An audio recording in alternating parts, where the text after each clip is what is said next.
Well, it looks like these protests in Hong Kong are starting to get pretty serious. Started seeing videos popping up on Twitter the last couple days that showed just waves and waves of people flowing through the streets there. Protesters have been blocking traffic, to say the least, and creating quite the disruption. And apparently it's all over some extradition bill that the government there is trying to pass, which would essentially allow the Chinese government to freely pluck people out of Hong Kong and bring them back into mainland China for trial. And of course this means that, pretty much all the civil liberties that people enjoy as Hong Kong residents versus, say, an ordinary Chinese peasant would disappear overnight. Currently, those living in Hong Kong have, what we in the West would consider a decent standard of, freedom and justice.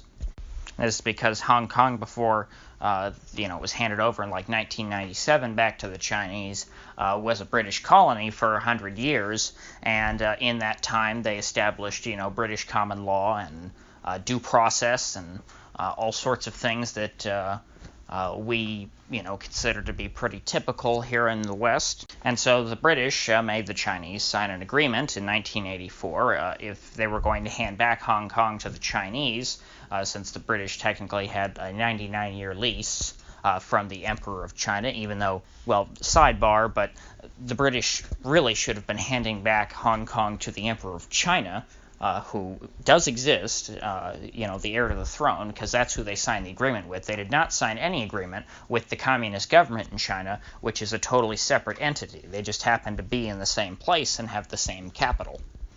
But anyway, assuming that the Sino-British Agreement of 1984 is valid and legitimate, the Chinese were supposed to sort of preserve Hong Kong's legal authority and their relative independence. And this is how they came up with their little one country, two systems slogan, meaning basically, hey, we're all Chinese, but some of us are governed by Beijing and some of us are governed by Hong Kong. That's kind of the idea. Almost like an East-West Germany or a North-South Korea type of idea, to where, we're all Germans or we're all Koreans, but we have two separate governments. That's what the Chinese were trying to go for with the Hong Kong system since 1997.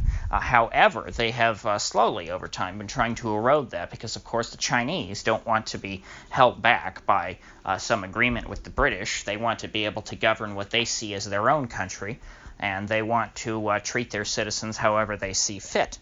And so this extradition treaty is a big step in that direction. This would give the Chinese essentially as much power as they would want over the folks in Hong Kong. They've already been sort of in secret, I guess, plucking people off one by one and kidnapping them, but those have been, I believe, extrajudicial procedures. We've heard a lot about journalists and the like disappearing folks who reported on facts that were perhaps inconvenient for the Beijing government. And now, with not only the students in Hong Kong, but also the labor unions mixed with individual citizens on strike, i.e., in the case of the unions, people who really know how to run a strike, you're going to have a lot of problems, I think, moving forward if they do indeed pass this legislation. Now, of course, you could always appeal to the legislators themselves in Hong Kong, and you say, well, if there's all this popular resentment against it, well, then these people, in the interest of winning re-election, certainly would vote against this bill, wouldn't they? And the answer would ordinarily be yes in a normal democratic republic. However, the folks who were against, who were sort of anti-China or anti-Beijing in the Hong Kong Assembly have been purged recently, so you pretty much only have pro-China representatives in there. And so this, in the eyes of the protesters, pretty much delegitimizes the Hong Kong government. They see them as Beijing puppets at this point, and so they are understandably quite upset. They are, frankly, in fear for their lives, many of the dissidents, because a lot of people in Hong Kong, obviously, since they had, some modicum of civil rights, since 1997 have been vocal in their opposition to various Chinese policies, folks speaking in favor of, the Uyghurs and the Tibetans and calling out the Chinese, things that people who live in China proper could never do, people have been doing in Hong Kong. Now, of course, if this extradition treaty goes through, all of these people will lose those protections, and people who have already made statements that were politically incorrect in China could be facing extradition and become political prisoners, potentially. And so I think that a lot of these protests are so visceral because these people are quite literally fighting for their lives. Now, I think it's still too premature to call this a Hong Kong Spring or anything like that, but the Chinese government certainly should be worried at this point. The protests have been big before. There were some big protests a couple years ago, I remember, and those eventually dispersed. Those people also were blocking the major highways and things and made commerce very difficult, but eventually they got through it. But those were, I believe, just generic protests for democracy. They weren't over any particular issue that affected people directly. It was more of an abstract sort of protest. But this one, however, is over something very real, and this is something that will affect every citizen in Hong Kong, or I guess they call them Hong Kong residents. So I don't really see how the Chinese are going to be able to disperse this current uprising without pulling the bill. I think that that's really their only option at this point, because I don't think that using force is really going to stop these people, because they're already at the point of facing force. They know that they're going to face whatever force they're going to face now, say staring down tanks, they're going to face in the future when they get extradited to mainland China and get sent to a gulag.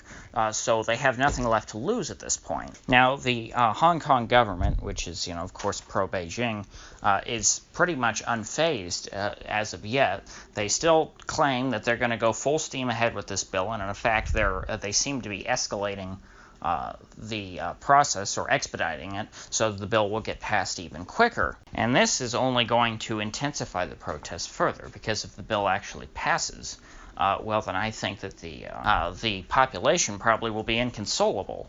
And at that point, then, well, if the Chinese decide that they're going to send in the tanks, I think that would be a complete disaster for the Chinese. They cannot send in the tanks to Hong Kong like they did to Tiananmen, because sending in the tanks into what is ostensibly a Western city, because Hong Kong was a British colony for 100 years. It's very well westernized. People there speak English. There are Western people in the city who live there, who have lived there for decades. It's very well connected with the West.